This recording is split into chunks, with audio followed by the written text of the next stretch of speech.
สวัสดีผู้ชมกันอีกครั้งกับการถอดถามกับข้าพเจ้าแม็กส่วนเรื่องของ EP นี้จะมาโอลมวิเคราะห์และเป็นการท่านผู้ชมสมัยก่อนมันแจ้งความคิดแม็กที่แม็กได้มานั่งคิดเบื้องว่าพอเบื้องแจ้งแผนที่เนาะก็คือลาวกับจีนก็มีพรมแดนติดกันเห็นบ่แล้วก็จีนกับเวียดนามก็มีพรมแดนติดกันแต่ว่าไทยกับจีนนั้นก็คือบริเวณพรมแดนติดกันเนาะแต่ว่าเป็นอย่างนักท่องเที่ยวนั้นเดินทางเข้าประเทศไทยจำนวนหลายกว่าลาวแล้วก็เวียดนามก็คือนำห้างหลายเนาะจากปี2024ที่ว่าผ่านมานักท่องเที่ยวจากจีนเดินทางเข้าประเทศไทยก็คือเป็นอันดับที่1,6,700,000 กว่าคนท่านผู้ชมแล้วก็นักท่องเที่ยวจากจีนนั้นเข้าไปที่เวียดนาม3,700,000 กว่าคนแล้วก็เข้าสปป.ลาว1 ล้านกว่าคนท่านผู้ชมนักท่องเที่ยวจากจีนที่ว่าเข้าไปไทยก็คือ6,700,000 กว่าคนนี่ถือว่าเป็นจำนวนที่ว่ามหาศาลเนาะท่านผู้ชมคือยังไงแต่ว่านักท่องเที่ยวที่มาเที่ยวสปป.ลาวทั้งหมดเนาะของปี2024นี้ที่ประมาณ 4-5 ล้านคนแต่ว่าเฉพาะนักท่องเที่ยวจากจีนนั้นไปเที่ยวไทยก็คือ6,700,000 คนถ้าลองคิดเบิ่งว่าที่นักท่องเที่ยวจากจีนมาเที่ยวลาวน้อยต่างจากไทยหลายนั้นเนื่องจากว่าประเทศลาวเป็นประเทศที่ว่าน้อยมันบ่หรือว่าประชากรในการรองรับเพิ่มบุคลากรที่ว่ารองรับนั้นมันน้อยก็จะบ่แม่นเนาะถ้าเบิ่งเวียดนามก็เช่นเดียวกันท่านผู้ชมเวียดนามก็มีพรมแดนติดกับจีนแล้วก็เป็นประเทศที่ว่ากว้างใหญ่บุคลากรประชากรก็คือเกือบ100 ล้านคนเนาะแต่ว่าดึงดูนักท่องเที่ยวจากจีนนั้นต่างจากไทยหลายก็คือไทยนำคาดแม็กเลยคิดว่าแต่พีนี้ขึ้นมาท่านผู้ชมเขาจะมาแลกเปลี่ยนแล้วก็อบรมกันเนาะแม็กก็จะว่าในเสริมข้อมูลที่ว่าแม็กมีแล้วก็มาได้ดีก็คือประสบการณ์เนาะที่มาเฮ็ดคลิปเกี่ยวกับการท่องเที่ยวของไทยมาเรื่อยๆท่านผู้ชมก็คือมาเฮ็ดเกี่ยวกับการท่องเที่ยวไทยมาหลาย EP บ่ใครที่ติดตามช่องอยู่ก็จะฮู้ดีท่านผู้ชมถ้าจะมาแลกเปลี่ยนกันก็คือบ่ที่บ่ผิดท่านผู้ชมตัวได้ถือมาว่าบ่ครบถ้วนหรือว่าบ่ผิดท่านผู้ชมก็สามารถคอมเมนต์เข้ามาเนาะก็คือเพิ่มเติมแลกเปลี่ยนกันได้ส่วนว่าเรื่องของคอมเมนต์นั้นแม็กก็ต้องข้อแจ้งเลยเนาะเพราะว่าแม็กก็บ่ค่อยมีเวลาที่ว่าจะไปตอบคอมเมนต์ท่านผู้ชมแต่ว่าแม็กนั้นคอนเฟิร์มแล้วก็ยืนยันเลยว่าแม็กนั้นอ่านทุกคอมเมนต์ท่านผู้ชมคอมเมนต์ท่านผู้ชมก็คือคอมเมนต์เข้ามาเลยแม็กได้อ่านทุกคอมเมนต์อย่างที่แม็กว่างเนาะว่าแม็กก็ได้มานอนอ่านทุกคอมเมนต์ก็คือปัดอ่านกล้าว่าเลยว่าอ่านคอมเมนต์แทบจะ100%เนาะก็คือบ่ตกหล่นก็คืออ่านทุกคอมเมนต์แต่ว่าแม็กนั้นบ่สามารถที่จะไปตอบทุกคนได้ท่านผู้ชมให้แม็กพิมพ์ภาษาไทยตอบทุกๆคนนี่ก็คือมันเป็นเรื่องที่ที่จริงมันเป็นไปได้แล้วเนาะแต่มันค่อนข้างจะใช้เวลาแล้วก็แม็กก็บ่ค่อยมีเวลาในตรงนี้เนาะซึ่งก็ต้องขออภัยแล้วก็ต้องขอบใจกับทุกท่านที่ว่าคอมเมนต์เข้ามาในณที่นี้ท่านผู้ชมเริ่มกันที่ประเด็นที่1ท่านผู้ชมประเด็นที่1ก็คือไทยนั้นเป็นจุดหมายปลายทางที่ว่ามีชื่อเสียงระดับโลกเนาะอันนี้ก็คือเป็นเบสิกพื้นฐานก่อนเนาะก็คือแน่นอนว่าไทยเป็นเบอร์ต้นโลกเรื่องการท่องเที่ยวท่านผู้ชมไทยนั้นก็เป็นประเทศที่ว่าโปรโมทการท่องเที่ยวอยู่เรื่อยๆเนาะก็คือมีแคมเปญมีการโปรโมทการท่องเที่ยวอยู่เรื่อยมาเนาะรัฐบาลนั้นก็เอาใจใส่โปรโมททุ่มงบประมาณเรื่องของการท่องเที่ยวท่านผู้ชมจัดแคมเปญขึ้นมาโปรโมทนั้นนี้ขึ้นมาดันซอฟต์พาวเวอร์ต่างๆเนาะอันนี้เราเห็นกันที่ผ่านๆมาในฮอบหลายๆปีท่านผู้ชมแล้วก็มีภาพลักษณ์ที่ดีในสายตาของชาวจีนซึ่งในข้อนี้เนาะในช่วงต้นปีเนาะก็อาจจะมีข่าวทางด้านลบก็คือมันเป็นดาราจีนบ่ท่านผู้ชมที่ว่ามาเที่ยวที่ไทยเนาะแล้วก็มีเรื่องมีราวกันซึ่งแม็กก็บ่เข้ารายละเอียดเนาะแต่เชื่อท่านผู้ชมก็น่าจะได้ติดตามข่าวแต่ว่าแม็กว่ามันน่าจะบ่ได้กระทบกระเทือนหลายปานนั้นเนาะนั่นจะว่าการท่องเที่ยวของไทยกับจีนนั้นแล้วก็ในสถานของจีนนั้นก็เบิ่งว่าไทยนั้นเป็นประเทศแห่งการท่องเที่ยวที่ว่ามาฮับคอนแล้วก็เชื่อใจไทยมาหลายปีเนาะซึ่งมันก็จะบ่น่ากระทบหลายปานนั้นเนาะเชื่อว่าจะสร้างความ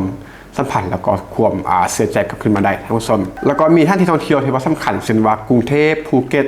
เชียงใหม่พัทยาที่ว่าเกาะสมุยเนาะที่ว่าเป็นที่รู้จักแล้วก็ได้รับความนิยมหลายในหมู่นักท่องเที่ยวชาวจีนท่านผู้ชมก็คือครบเครื่องเนาะ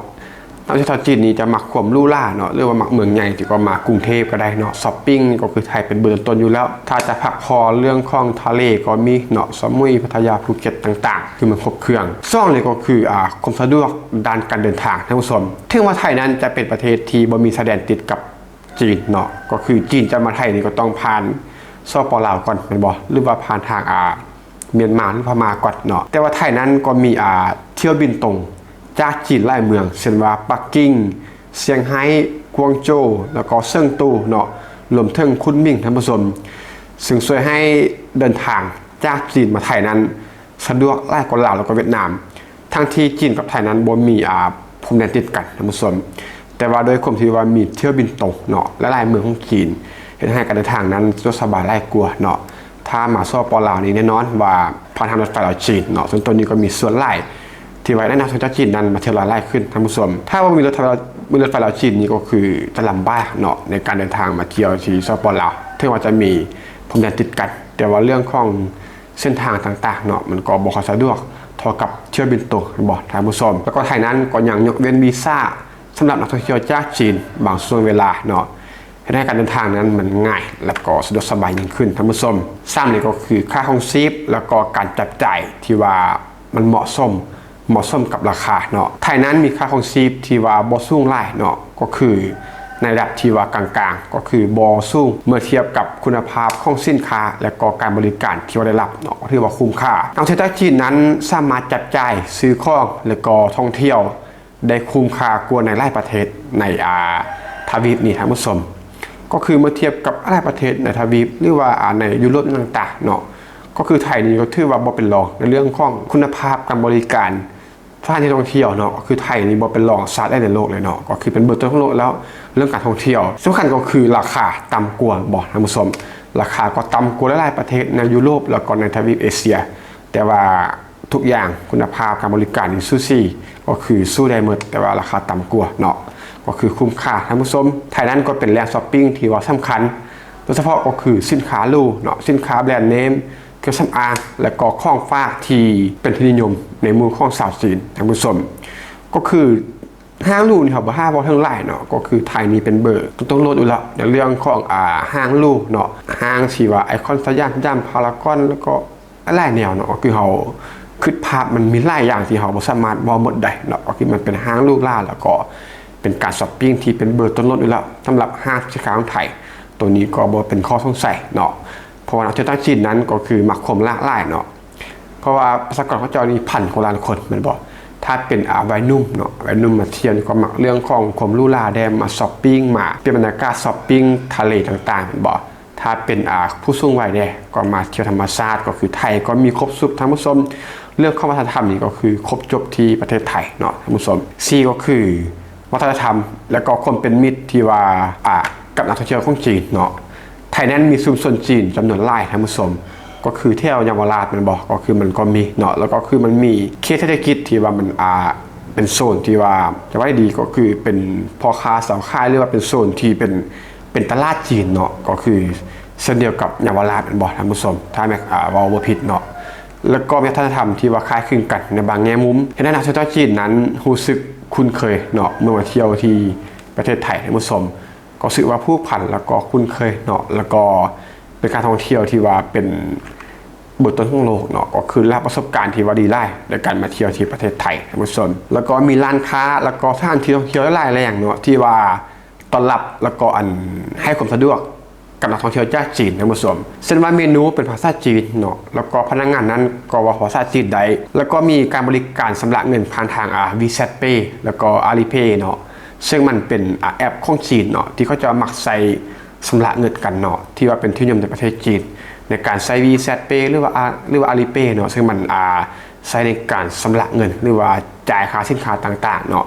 ซึ่งเมื่อมันมีให้บริการมันก็เพิ่มความสะดวกแล้วก็เพิ่มแนวโน้มในการใช้จ่ายนักท่องเที่ยวไล่ขึ้นมันบอกให้มาใช้จ่ายที่ไทยไล่ขึ้นท่านผู้ชมในเมืองมันอำนวยความสะดวกเนาะ5ก็คือกระแสของภาพยนตร์แล้วก็สื่อบันเทิงท่านผู้ชมภาพยนตร์ของจีนหลายเรื่องเช่นว่าโดดเด่นก็คือLost in Thailand ท่านผู้ชมที่ว่าออกฉายในปี2012เห็นให้ไทยนั้นกลายเป็นจุดหมายปลายทางยอดนิยมหลายขึ้นสำหรับนักท่องเที่ยวจากจีนท่านผู้ชมก็คือแม็กก็ได้เฮ็ดที่ผ่านมาเนาะไม่เกี่ยวกับนักท่องเที่ยวของไทยท่านผู้ชมแล้วก็มันก็มีหัวข้อเกี่ยวกับเรื่องนี่แหละท่านผู้ชมก็คือ Lost in Thailand นั่งนี่ก็คือนั่ง Lost in Thailand นี่ก็ถือว่าเป็นอีกตัวหนึ่งเนาะที่ว่าเป็นตัวสำคัญที่ว่าเฮ็ดให้นักท่องเที่ยวจีนนั้นรู้จักไทยหลายขึ้นแล้วก็ตามมาเที่ยวประเทศไทยผ่านภาพยนตร์แล้วก็นั่งเรื่องนี้ท่านผู้ชมก็คือ Lost in Thailand เนาะก็เป็นนั่งเกี่ยวกับคอมเมดี้ตลกๆเนาะที่ว่ามาถ่ายทำอยู่ที่ประเทศไทยท่านผู้ชมก็คือตั้งแต่ปี2012ที่ว่าเข้าฉายเนาะก็เป็นนั่งที่ว่ายุคบุกเบิกที่ว่าเห็นให้นักท่องเที่ยวจีนนั้นรู้จักไทยหลายขึ้นท่านผู้ชมและ6ก็คือสภาพอากาศและก็ธรรมชาติที่ว่าน่าสนใจท่านผู้ชม ไทยนั้นมีชายหาดที่ว่าสวยงามเช่นว่าภูเก็ตกระบี่เกาะสมุยเนาะซึ่งว่าเป็นแหล่งท่องเที่ยวที่ทึกใจนักท่องเที่ยวจากจีนท่านผู้ชมแล้วก็อากาศของไทยนั้นก็อบอุ่นตลอดปีเนาะข้อนี้ก็สำคัญเพราะว่าประเทศจีนนั้นก็เป็นประเทศที่เป็นเมืองหนาวบ่ท่านผู้ชมก็คือหนาวจัดเนาะดังนั้นคนจีนนั้นมักจะหนีหนาวก็คือฤดูกาลที่มันหนาวแห้งก็หนีหนาวมาเที่ยวที่ประเทศไทยคล้ายๆกับรัสเซียมาท่านผู้ชมก็คือเป็นเมืองหนาวแล้วก็หนาวจัดเนาะแล้วก็ได้มีการที่ว่านี่ที่ว่ามันหนาวเกินไปเนาะนี่หน้ามาพักร้อนมาอบอุ่นอยู่ที่ประเทศไทยบอกท่านผู้ชมก็คือมาชายหาดมาทะเลแล้วก็มาเปลี่ยนบรรยากาศอบอุ่นที่ประเทศไทยซึ่งข้อนี้ก็มีส่วนที่สำคัญท่านผู้ชมเมื่อเปรียบเทียบกับเวียดนามแล้วก็สปป.ลาวท่านผู้ชมพอมาเปรียบเทียบกันสักเล็กน้อยเนาะก็คือเป็นข้อเปรียบเทียบเล็กน้อยท่านผู้ชมเหล่านั้นมีนักท่องเที่ยวธรรมชาติที่ว่าสวยงามเนาะเช่นว่าลุ่มผาบางวังเวียงและก็น้ำตกตาดโกงสีท่านผู้ชมซึ่งก็เป็นนิยมนักท่องเที่ยวจากจีนเช่นกันท่านผู้ชมแต่ว่าเน้นการท่องเที่ยววัฒนธรรมและก็เชิงธรรมชาติเนาะซึ่งอาจจะบ่ตรงกับความต้องการของนักท่องเที่ยวจากจีนก็คือเป็นวงกว้างท่านผู้ชมซึ่งส่วนใหญ่ก็จะเป็นแบบในส่วนของกลุ่มที่ว่าสูงวัยเนาะเท่าที่จากข้อมูลในมีแล้วก็เท่าที่แม็กสัมผัสกับตาเนาะก็คือแม็กโลกบางท่านผู้ชมนักท่องเที่ยวจากจีนที่ว่าอยู่ภายในโลกบางเนี่ยหรือว่าอยู่ตามวัดวาอารามแล้วก็น้ำตกใต้กรุงศรีท่านผู้ชมส่วนใหญ่ก็คือแทบจะ 95% ท่านผู้ชมก็คือเป็นนักท่องเที่ยวจากจีนที่ว่าสูงวัยเนาะที่ว่านิยมมาเที่ยวที่ประเทศลาวก็คือเป็นกลุ่มนักท่องเที่ยวสูงวัยที่มาผ่อนคลายธรรมชาติมันบอกแล้วก็วัฒนธรรมมันบอกมาชิลๆมารีแลกซ์ซึ่งมันก็จะเป็นกลุ่มจะได้แต่เฉพาะกลุ่มนี้ท่านผู้ชมแต่ว่าถ้าเป็นไทยก็คือครบจบมันบอกมีทะเลสวยงามมีห้างสรรพสินค้าก็อาจจะได้เป็นกลุ่มใหญ่ๆเนาะว่าจะเป็นวัยหนุ่มวัยกลางคนแล้วก็ผู้สูงวัยทั้งส่วนนี่ก็คือความแตกต่างอย่างหนึ่งแล้วก็ว่าเรื่องของสร้างพื้นฐานก็ต้องยอมรับว่าบอดีเท่าไทยแน่นอนเนาะก็คือบอรองรับแล้วก็บอสะดวกสบายคือกับประเทศไทยเนาะซึ่งข้อนี้เขาก็บอบรรยายไล่สำหรับสร้างพื้นฐานก็คือสำหรับประเทศไทยเนาะเมื่อเทียบกับเวียดนามก็คือเวียดนามนั้นมีมาท่องเที่ยวยอดนิยมเช่นว่าฮานอยแล้วก็โฮจิมินห์ดานังแล้วก็ฮาลองเนาะ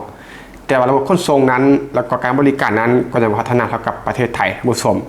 ก็คือมีมาท่องเที่ยวที่ว่าโอเคแหละก็คือเป็นเมืองใหญ่เนาะพวกเมืองโฮจิมินห์ฮานอยเป็นต้นก็คือเป็นเมืองใหญ่แล้วก็มีความอาชีพวิไลพอสมควรแต่ว่าเมื่อเทียบกันแล้วเนาะระบบขนส่งมวลชนก็คือระบบโครงสร้างพื้นฐานระบบขนส่งสาธารณะแล้วก็การบริการก็ยังบ่พัฒนาแล้วก็บ่สะดวกคือกับไทยท่านผู้ชมก็จะเป็นรองไทยในเรื่องนี้เนาะนอกจากนี้ในเรื่องของสายหาดแล้วก็ทะเลที่สวยงามเนาะซึ่งเขาต้องยอมรับท่านผู้ชมต้องยอมรับว่าสายหาดแล้วก็ทะเลที่สวยงามนั้นเวียดนามก็ถือว่าบ่ได้เป็นรองไทยเนาะเนื่องจากว่าพรมแดนของเวียดนามนั้นก็มีติดกับทะเลหลายเนาะตั้งแต่ลุมฮอดเถิกเนาะเนื้อฮอดไตก็ติดกับทะเลเห็นบ่นั่นก็มีทะเลแล้วก็สายหาดที่ว่าสวยงามบ่ได้เป็นรองไทยหรือว่าบ่ได้ด้อยกว่าไทยเลยแต่ว่าท่านผู้ชมแต่ว่ายังขาดการส่งเสริมเนาะในเรื่องของการท่องเที่ยวแล้วก็การโปรโมทก็คือบสู้ไทยท่านผู้ชมเรื่องของการส่งเสริมการท่องเที่ยวการโปรโมทผ่านทางโซเชียลต่างๆแล้วก็แคมเปญต่างๆเนาะก็คือไทยก็แข่งแกร่งกว่าในด้านนี้ท่านผู้ชมสรุปแล้วก็คือถึงแม้ว่าประเทศไทยนั้นบ่มีพรมแดนติดกับจีนเวียดนามกับลาวนั้นมีพรมแดนติดกับจีนแต่ว่านักท่องเที่ยวจากจีนนั้นมาเที่ยวไทย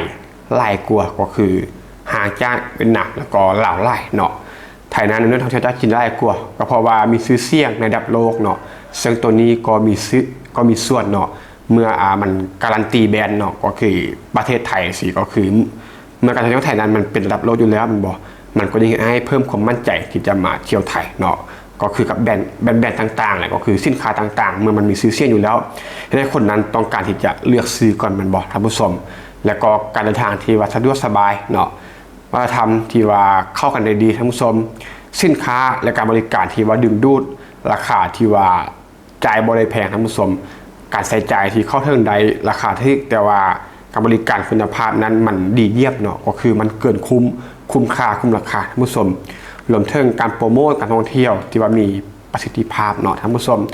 ก็ประมาณนี้เราเรื่องของ EP นี้ท่านผู้ชมที่ว่าฟังแล้วมีตัวได้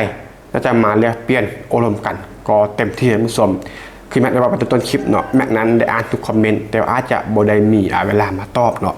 แม็กจะมาพิมพ์ตอบทุกๆคนนี้แม็กก็บ่สามารถเนาะต้องยอมรับท่านผู้ชมแต่ว่าแม็กนั้นได้อ่านหมดทุกๆคอมเมนต์เนาะแล้วก็ขอบใจทุกคนมานาทีนี้ท่านผู้ชมที่เข้ามาคอมเมนต์และเปลี่ยน อบรมกันท่านผู้ชมที่ว่าอยากเสริมหรือว่าอยากคอมเมนต์ตัวแรกก็เต็มที่เลยท่านผู้ชมและ EP นี้ก็ต้องกระจุดทานมาสมัครฟังพบกันใหม่ใน EP ต่อไปขอขอบใจ